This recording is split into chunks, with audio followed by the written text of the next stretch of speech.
할렐루야. 오늘 저는 깊은 감사라는 제목으로 은혜를 나누고자 합니다. 오늘날 교회가 1년 중에 지키는 절기가 몇 가지 있습니다. 그 중에서 가장 중요한 거 3개 여러분도 잘 아시죠? 뭐예요? 매년 봄에 있는 부활절, 그리고 가을에 지키는 추수감사절, 그리고 연말에 찾아오는 성탄절입니다. 이 세 절기는 교회의 중요한 절기인데 그 절기들 중에 2개는요 공통점이 있어요. 그것은 예수님을 기념하는 절기입니다. 여러분, 부활절은 예수님의 십자가 죽으심과 부활을 기념하는 날이에요. 그리고 성탄절은 예수님의 탄생을 기념하는 것입니다. 예수님의 탄생이 그렇게 중요한가요? 엄청 중요해요. 여러분, 하나님이 성육신으로 이 세상에 오신 엄청난 사건입니다. 그 사건이 얼마나 중요하면 하나님께서 역사를 딱 절반으로 나눌 때 그 중간에 기점이 바로 예수님의 탄생 아닙니까? 역사는 예수님 탄생 전과 탄생 후로 나뉘는 거예요. 그만큼 예수님의 탄생도 아주 중요합니다. 그래서 부활절, 성탄절은 예수님을 기념하는 절기니까 당연한 거고, 그러나 나머지 1개는 좀 특별해요. 추수감사절, 이것은 예수님을 기념하는 것이 아니라 순전한 감사를 위해서 지키는 절기라는 것입니다. 이 추수감사절은 표면적으로는 한 해의 모든 수확에 대해서 하나님께 감사하는 날이죠. 그러나 여러분, 이 추수감사절의 의미를 이해하려면 우리가 구약 시대에 이스라엘이 지키던 그 5대 제사가 있어요. 5대 제사. 5개의 중요한 제사가 있는데 그게 뭐냐면 번제, 소제, 화목제, 속죄제, 속건제. 레위기를 읽어보면 그 5 제사에 대해서 우리가 알 수 있어요. 이스라엘은 하나님의 명령을 따라 이 5개의 제사를 잘 드려야 되는 거죠. 근데 이 5 제사 중에 소제라는 제사가 있습니다. 이 소제는 왜 특별하냐면 유일하게 짐승의 피를 흘리지 않는 제사라는 거죠. 모든 제사에는 피가 흘려져야 돼요. 그것은 뭐냐면 속죄와 관련이 있다는 거죠. 그래서 5개 제사 중에 4개는 속죄와 관련이 있기 때문에 짐승을 잡아서 피를 뿌리는 거예요. 그러나 이 소제는 피를 흘리지 않습니다. 그것은 그 해에 수확한 곡식에 가루를 빻아갖고 그 가루를 하나님 앞에 갖고 와서 감사드리는 그런 제사라는 거죠. 그래서 소제를 드릴 때는 그의 수확한 곡식 가루를 들고 와서 제사장 앞에 가지고 오면 제사장이 그 가운데 한 움큼의 가루를 드러내서 그 한 움큼 가루에 기름과 유향을 섞어요. 그리고 제단에서 불태워서 하나님 앞에 감사를 드리는 것입니다. 그래서 이 소제라는 제사는 오로지 감사를 목적으로 자원해서 하나님 앞에 드리는 것입니다. 그러니까 원치 않으면 드리지 않아도 되는 거예요. 이 제사는 반드시 자원해야 하고 그 하나님 앞에 드릴 곡식 가루의 종류와 양을 전적으로 드리는 자가 결정한다는 거예요. 그러니까 정해진 게 없어요. 어떤 곡식 가루를 드릴지, 또 얼만큼 드릴지, 이것을 드리는 사람이 결정한다는 거죠. 여러분, 하나님 앞에 우리가 감사로 제사를 드릴 때는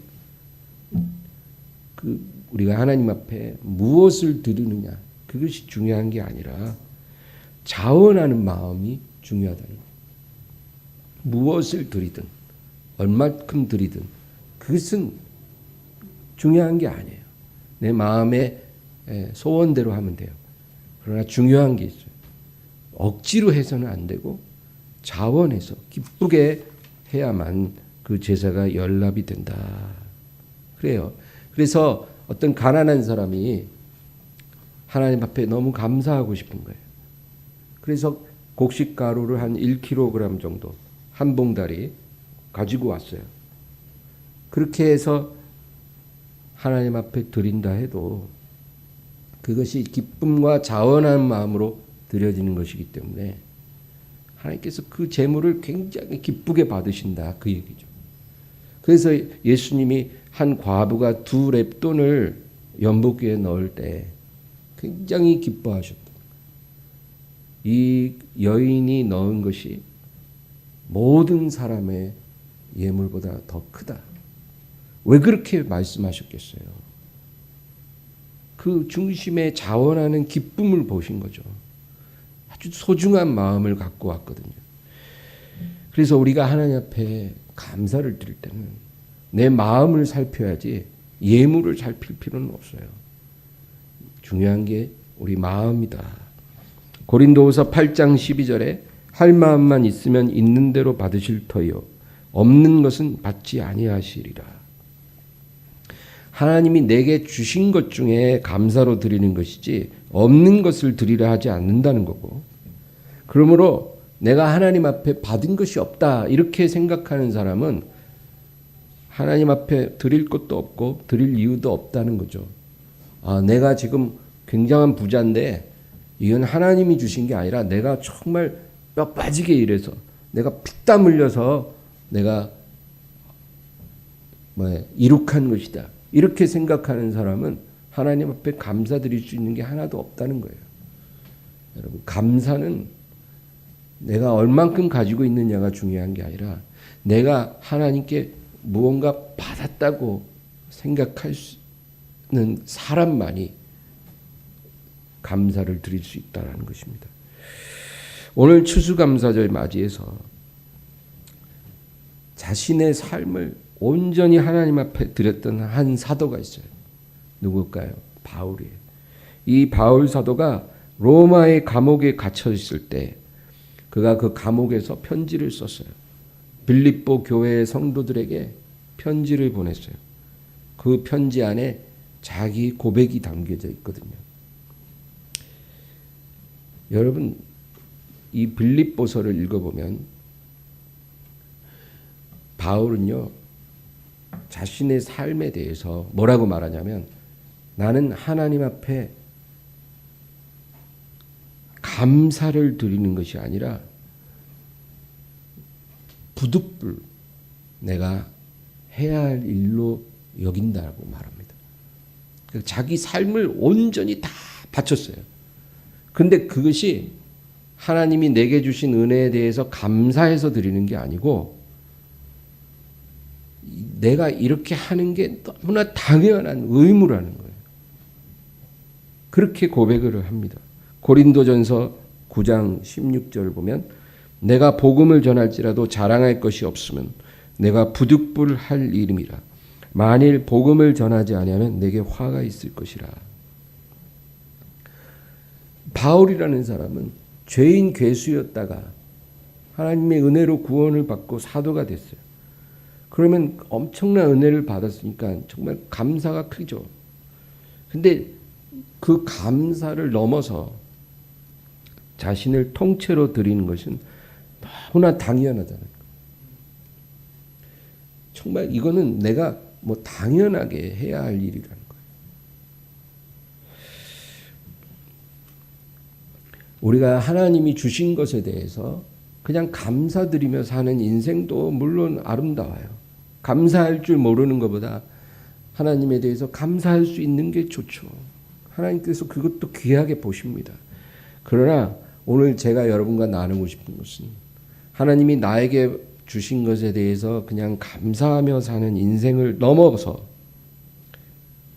정말 내가 내 삶을 하나님께 온전히 드리는 것은 바울처럼 너무나 당연한 내 사명이고 의무다라고 우리가 고백하는 그 단계까지 우리가 가야 한다고 믿습니다.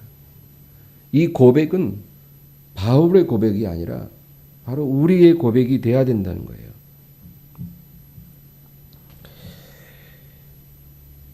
오늘 본문 20절을 우리 한번 다시 읽어보겠습니다. 나의 간절한 기대와 소망을 따라 아무 일에든지 부끄러워하지 아니하고 지금도 전과 같이 온전히 담대하여 살든지 죽든지 내 몸에서 그리스도가 존귀하게 되게 하려 하나니. 아멘.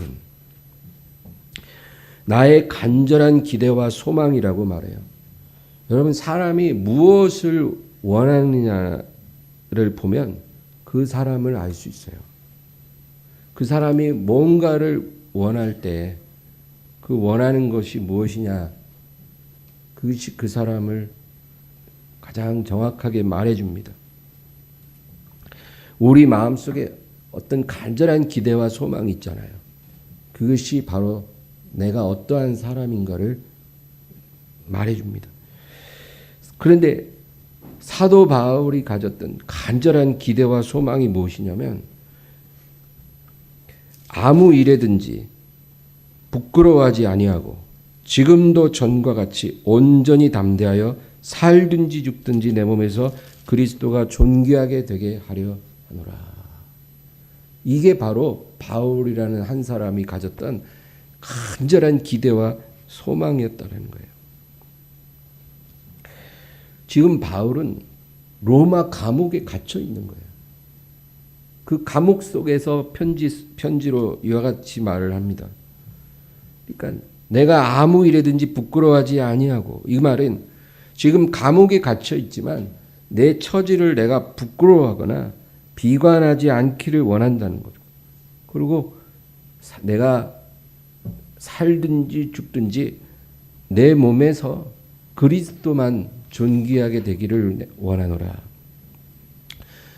여러분, 이 바울이 원하는 것은 뭐냐면 하루속히 이 고통스러운 감옥에서 벗어나길 원한 게 아니라 내가 어떤 상황에 있든지 간에, 내가 감옥에 있든 감옥 밖에 있든, 내가 뭐 건강하든 건강하지 않든, 내가 부유하든 부유하지 않든, 내가 형통하든 형통하지 않든, 그 어떤 상황에 있든지 간에 내 몸을 통해 그리스도가 존귀하게 되기를 원하노라. 그 얘기를 하고 있어요. 여러분, 지금 바울은 우리에게 복음의 신비에 대해서 말하고 있어요. 복음의 신비. 하나님의 아들 그리스도가, 예수 그리스도가 여러분 이 땅에 오셨잖아요. 우리가 그걸 알죠. 이 세상에 오시기 전에 어디 계셨어요? 하나님 옆에 있었어요. 태초부터 하나님 아버지와 함께 계셨어요. 하나님 아버지와 함께 계신 하나님의 아들이 얼마나 영광스럽습니까? 그런데 예수님이 하나님과 함께 있을 때와 이 땅에 내려와 죄인들과 함께 계실 때 중에서 어느 것이 그분의 몸을 통해 하나님께서 영광을 받으셨을까요? 하늘의 아버지 옆에 있을 때와 이 땅에 내려와 죄인들과 함께 식사하고 같이 거닐던 그 예수님 중에 어느 것이 그 몸을 통해 아버지께서 영광을 받으셨을까요? 후자죠. 그렇죠? 그래서 우리가 매년 성탄절에 하나님께 영광을 돌리는데 하나님 옆에 계신 예수님에게 영광을 돌리는 게 아니라 하늘 보좌 버리고 이 낮고 낮은 땅에 우리를 위해 오신 성육신하신 하나님의 아들에 대해서 우리가 영광을 돌리는 거예요. 성탄절이 되면. 왜? 그것이 그 몸을 통해 하나님의 영광이 더 크게 나타난 거거든요. 이게 복음이에요. 또 하나의 예를 들면 예수님께서 이 땅에 계실 때 정말 수많은 사람들 앞에 설교 많이 하셨어요. 그리고 수많은 병자를 고쳐주셨어요. 또 배고파하는 그 몇만 명의 군중들을 오병이어로 배불리 먹이셨어요. 이런 예수님의 모습과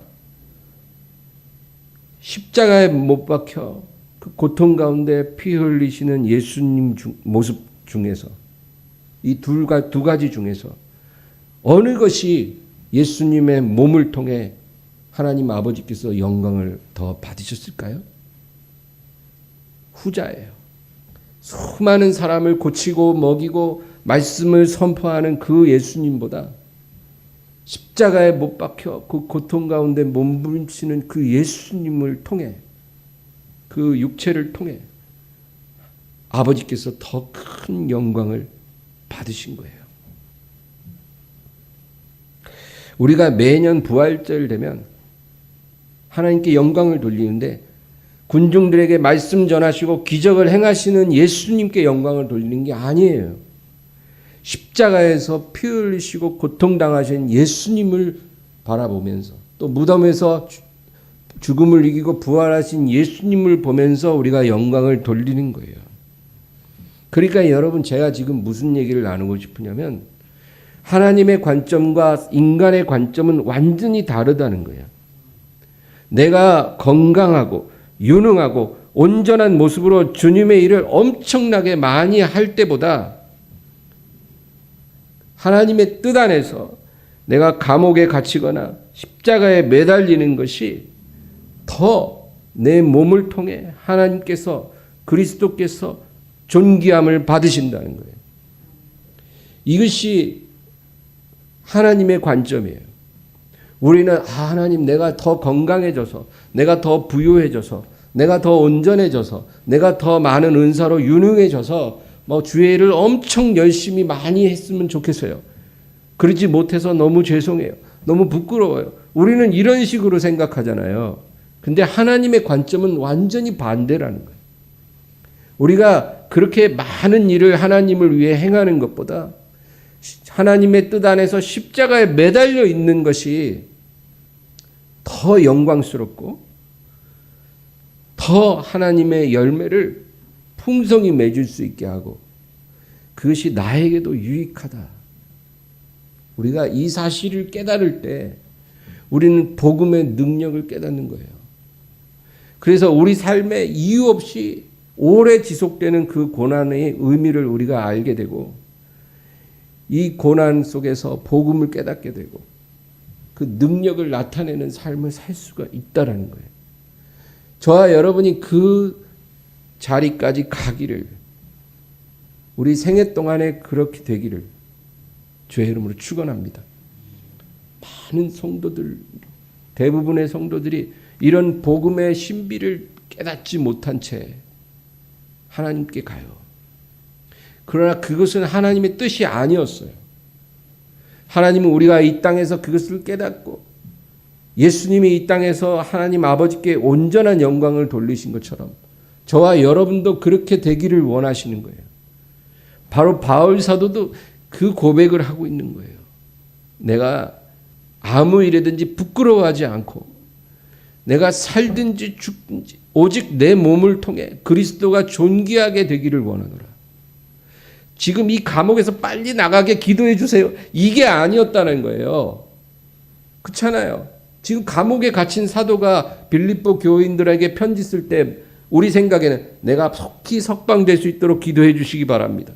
내가 이 억울함에서 빨리 헤어나올 수 있도록 기도해 주시기 바랍니다. 이렇게 할 만도 한데 그런 말이 없고 살든지 죽든지 내 몸을 통해 오직 그리스도만 존귀하게 되기를 원하노라.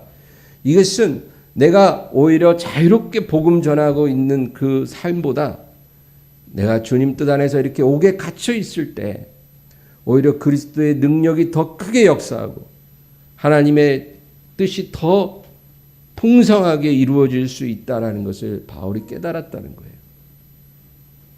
우리도 고난 가운데서 정말 이런 기도를 하나님께 드릴 수 있는 그런 성도가 되기를 주의 이름으로 축원합니다.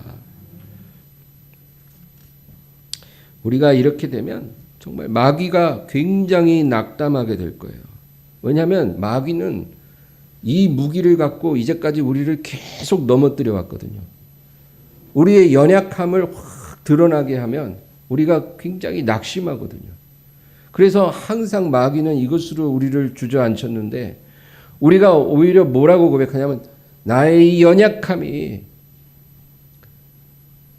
내 몸을 통해 그리스도가 더 존귀케 하는 능력인 줄 믿노라. 우리가 이렇게 딱 고백하면 마귀가 완전히 낙심해버려요. 이제 이 무기 갖고는 더 이상 얘를 넘어뜨릴 수가 없겠구나 앞으로는. 그러고는 물러갔다가 이제 새로운 전략을 갖고 오는 거예요. 여러분 이것이 영적 승리입니다. 마귀가 이제까지 우리를 넘어뜨려 왔던 그 방법이 더 이상 통하지 않게 하는 것. 이것이 우리의 승리가 됩니다. 이런 승리가 임하기를 바랍니다. 12명의 정탐꾼이 40일 동안 가나안 땅을 탐지하고 왔어요. 어떤 얘기인지 아시죠? 민수기에 있어요. 12정탐꾼이 40일간 가나안 땅에 가서 정탐을 하고 돌아왔어요. 근데 이 40일은 이 12정탐꾼의 마음이 무너지는 시간이에요. 왜냐하면 그토록 오래 기도하고 기대했던 꿈이 실현 불가능한 것으로 확인되는 시간이었거든요. 40일 정탐하고 왔더니 야 너무 좋더라. 정말 우리가 충분히 그 땅을 빼앗을 수 있겠다.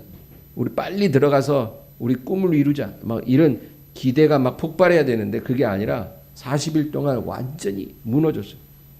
거기 가보니 정말 엄청나게 견고한 성벽 속에 아낙 자손들이 있더라는 거예요. 여러분 아낙 자손은 뭐냐면 고대에 실제 존재했던 거인들이에요. 우리나라 과거 기록에도 중국 기록에도 보면 거인에 대한 기록들이 나와요. 그 거인들의 신장은 한 3m 정도 되고 실제로 많은 유해 발굴에 해보면 신장 3m 되고 손가락 발가락이 6개씩 달린 그런 거인들의 그 유골이 수도 없이 많이 나오거든요. 그런데 성경에도 보면 그런 아낙 자손에 대해서 기록하고 있어요. 그 아낙 자손들이 가나안 땅을 차지하고 있었던 거예요. 아낙 자손의 용사 1명을 이스라엘 남자 10명이 못 이겨요. 그리고 철병거와 여러 가지 무기를 갖고 있는 거예요. 우리는 이 땅을 얻을 수 없을 것이다. 우리가 만약에 이 땅에 들어가면 우리 남자들은 다 몰살당하고 우리 처자식은 다 산채로 붙잡히고 우리 모든 재산은 다 빼앗기게 될 것이다. 그런 결론이 내렸다는 거예요. 그래서 12명 정탐꾼 중에 10명은 바로 낙심하고 원망하는 그런 사람이었고 2명만 달랐어요. 우리 힘으로 해결할 수 없는 적이 있으니 이제 하나님께서 엄청나게 역사를 하실 것이다. 할렐루야. 여러분 똑같은 상황을 보고 왔는데 10명은 이제 끝났다. 이렇게 말을 하고 2명만 우리 힘으로 안 되는 적이 있으니 이제 하나님께서 정말 엄청나게 일하실 것이다. 그렇게 고백을 했다는 거예요.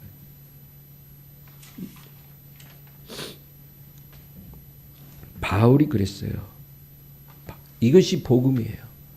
내가 건강해서 활발하게 복음 전하고 사역할 때보다 내가 이렇게 감옥에 무기력하게 갇혀 있으므로 그리스도의 능력이 더 크게 나타날 것이다.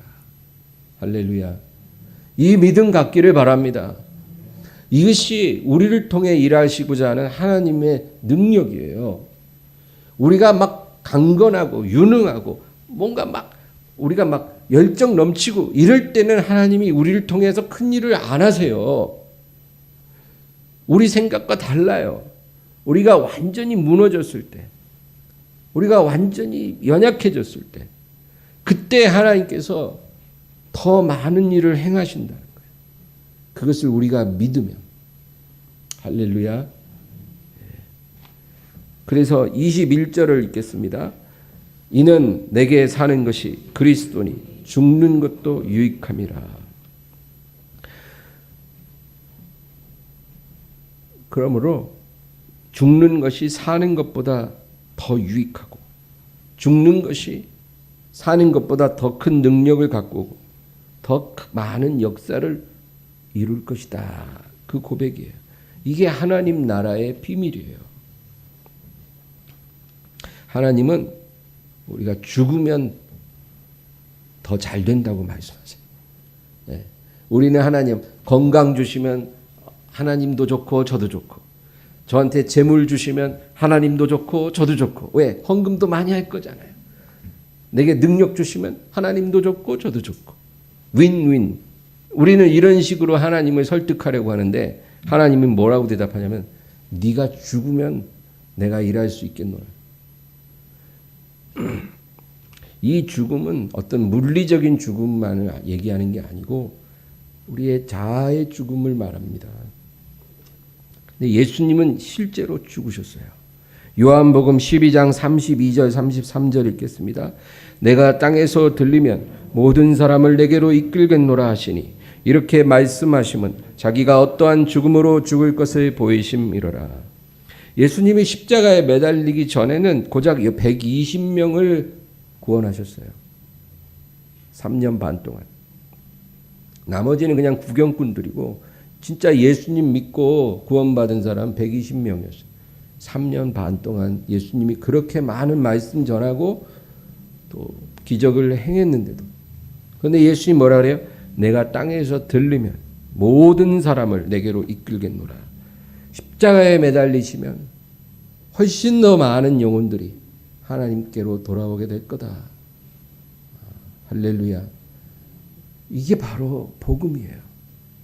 살아있을 때보다 죽었을 때 더 많은 일을 해요.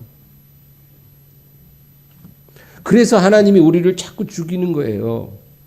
우리는 마음이 급해. 뭐 좀 빨리 주세요 좀. 이런데 하나님은 네가 죽을 때까지 기다린다.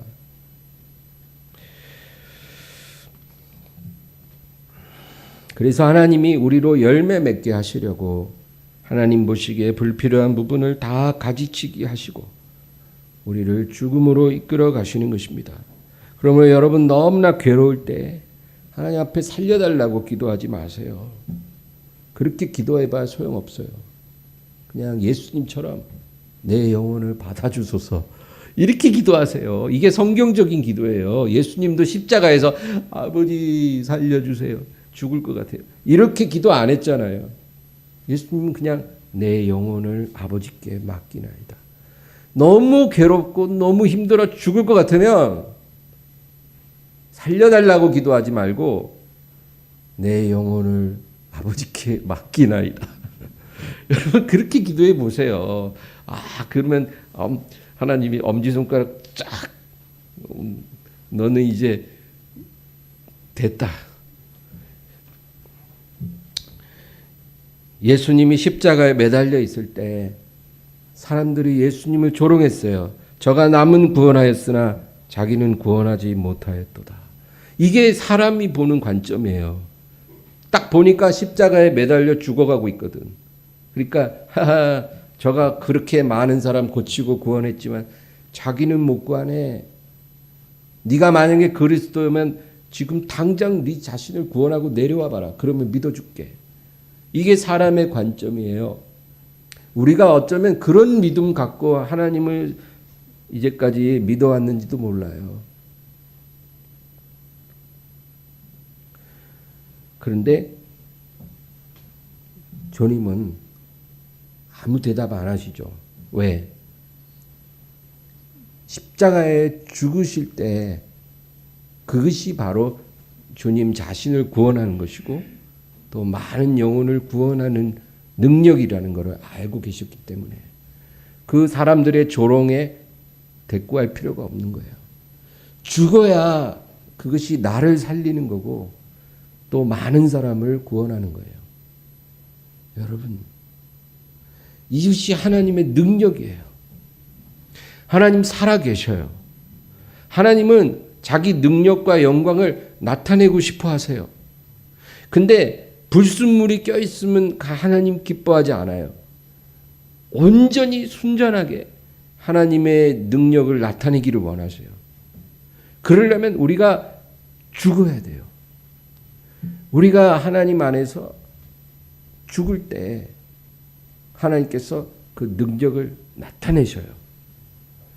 그래서 하나님이 우리를 죽음의 자리로 이끌어 가시는데 우리는 안 가려고 그렇게 몸부림을 쳐요. 원망하고 탄식하고 살려주세요 제발. 뭐하고 계세요 제발 잠에서 일어나세요 하나님. 우리와 하나님의 생각이 너무 달라요. 차원이 틀려요. 하나님이 우리를 깨닫게 하고 설득하기가 너무 힘들어요. 너는 언제 철들래? 너는 언제 복음의 능력을 깨달을래? 너는 언제 하늘나라의 신비를 깨달을래?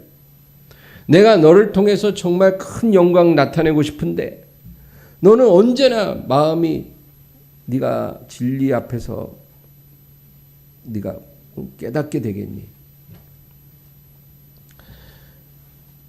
바울도 그랬어요. 바울도 육체에 가시가 있었어요. 그래서 이 가시 때문에 사람들이 다 시험에 들어요. 그게 뭔지는 지금도 정확히 알 수는 없지만 사도에게 있는 그 육체의 가시로 인해 그 사도의 설교를 듣는 사람들이 시험에 들었다는 거예요. 참으로 난감한 일이죠. 그 목회자들도 그런 가시를 하나님이 주시더라고요. 그래서 저도 가시가 있어서 개척하기가 싫었어요. 사람들 시험에 들까 봐. 근데 바울도 그 가시 때문에 사람들이 시험에 들고 하나님의 사역을 당당하게 하기가 어려웠어요. 그래서 하나님, 이 가시 좀 빼주세요. 이 가시만 없으면 제가 죽도록 충성할게요. 정말 뼈가 가루가 될 때까지 주님께 충성할게요. 제발 이 가시 좀 빼주세요. 인간적으로 보면 굉장히 합당한 간구죠. 그 하나님 그거 하나 안 해주실까? 서로 윈윈하는 건데. 근데 하나님께서 뭐라 그래요? 내 은혜가 너에게 이미 족하니라. 내 능력은 약할 때 온전해지느니라. 하나님께서 그 간구를 거절하셨어요. 내 능력은 네가 약할 때 온전하게 나타나고 내 능력과 영광은 네가 죽을 때 더 환하게 빛을 발하니라. 그래서 내가 너를 죽이려고 가시를 줬는데 그걸 왜 빼주겠니? 이 땅에 사는 동안은 그 가시와 함께 내가 원하는 길을 걸어라. 내가 너를 통해 일하리라. 할렐루야. 이게 하나님의 방법이에요. 그래서 성경을 가만히 읽어보세요. 남의 병은 잘 고치는 하나님의 종들이 자기 병 못 고쳐요. 여러분 디모데라는 사람은 위장병이 안 고쳐졌어요. 바울의 영적인 아들이고 바울 오른팔처럼 일했어요. 바울의 손수건만 갖다가 얹어도 병 잘만 났는데 그 디모데 위해서 기도 안 했겠어요? 그렇게 기도해 줬는데도 디모데 위장병이 안 나니까 바울이 뭐라 그래요? 네 위장을 위해서 포도주를 조금씩 마셔라. 사도의 능력으로 안 돼요. 하나님이 안 고쳐주는데 어떻게 고쳐요? 그러니까 위장의 고통을 덜하기 위해 포도주를 조금씩 써라. 에바브로디도라는 사람은 빌립보 교회가 바울을 섬기라고 보냈어요. 로마 감옥에 있는 바울을 수종 들어서 사도를 좀 잘 보살피라고 에바브로디도를 보냈는데 이 에바브로디도가 중병이 들었다는 거예요. 그래서 바울이 간절히 기도했지만 안 나요. 그래서 결국은 그 사람이 빌립보 교회로 다시 돌아옵니다. 여러분 왜 이런 일이 일어납니까? 왜 하나님께서 그 능력을 안 나타내 주십니까? 하나님께서는 그 뜻을 이루기 위해 우리에게 병을 낫게도 해주시지만 병을 주기도 하셔요. 이걸 우리가 깨달아야 돼요. 그래서 바울이 오늘 내가 살든지 죽든지 오직 내 몸을 통해 그리스도가 존귀하게 되기를 원하노라. 할렐루야. 하나님의 뜻이 병을 낫게 해주면 나음으로 하나님께 존귀함을 돌리고, 병을 주시면 그 병을 주심으로 하나님께 영광을 돌리리라. 어디든지 어떤 상황이든지 상관없이 오직 내 몸을 통해 그리스도가 존귀하게 돼야 되고 하나님의 영광이 더 크게 나타나기를 원하노라. 여러분, 하나님은 그래서 우리에게 풍년을 주기도 하고 흉년을 주기도 하시는 거예요. 예수 잘 믿고 교회 열심히 다니고 예배 잘 드리고 순종 잘하고 봉사 열심히 하고 11조 잘 내면 풍년만 오리라. 누가 그랬을까? 성경을 전체를 잘 읽어보세요. 하나님은 그렇게 일하시진 않아요. 하나님의 영광과 유익을 위해 풍년을 주기도 하고 흉년을 주기도 해요. 거둘 때가 있고 심을 때가 있고 죽일 때가 있고 살릴 때가 있고 병을 낫게 해줄 때가 있고 병을 주실 때가 있고 때릴 때가 있고 싸맬 때가 있고 살 때가 있고 죽을 때가 있고 모든 때가 있다는 거예요. 만약에 애굽에 7년 흉년이 없었다면 여러분 요셉이 총리가 될 수 있었을까요? 바로가 꿈을 꿨어요. 근데 그 꿈 내용이 앞으로 7년 풍년이 있으리라 합디다. 만약에 거기서 끝났다면 바로가 네가 해몽을 잘했으니 총리 되거라 이랬겠냐고요. 풍년만 왔다면 그래 고맙다 해몽 잘했네 그리고 수고비 좀 주고 보냈을 거예요.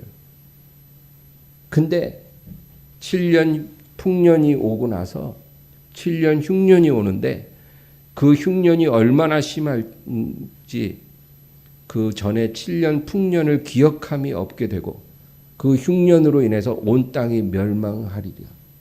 이렇게 해석을 하니까 그래? 그러면 내가 너를 총리로 세워서 그 7년 풍년 동안 곡식 관리를 잘해서 그 7년 흉년의 사망을 우리가 극복해야 되겠다.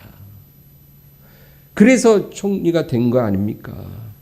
7년 흉년이 없었으면 애굽 야곱의 가족이 애굽으로 이주할 일도 없고 7년 흉년이 없었으면 400년 동안 이스라엘이 애굽에서 번성해서 모세를 통해 출애굽할 일도 없었을 거예요.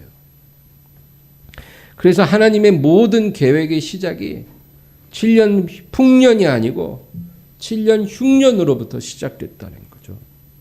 하나님은 그렇게 일하십니다. 우리가 살 때보다 우리가 죽을 때 하나님의 영광과 뜻이 더 강하게 나타난다는 거예요. 오늘 추수감사절날 우리는 왜 바울의 믿음을 본받아야 할까요? 우리의 감사가 어떤 상황에 따라 나오는 그런 감사에 머물러서는 안 된다는 거예요. 그저 한 해의 농사 수확에 대해서 하나님 앞에 감사드리고 그런 정도로 끝나서는 안 되고 우리의 감사가 깊은 감사로 변해야 됩니다.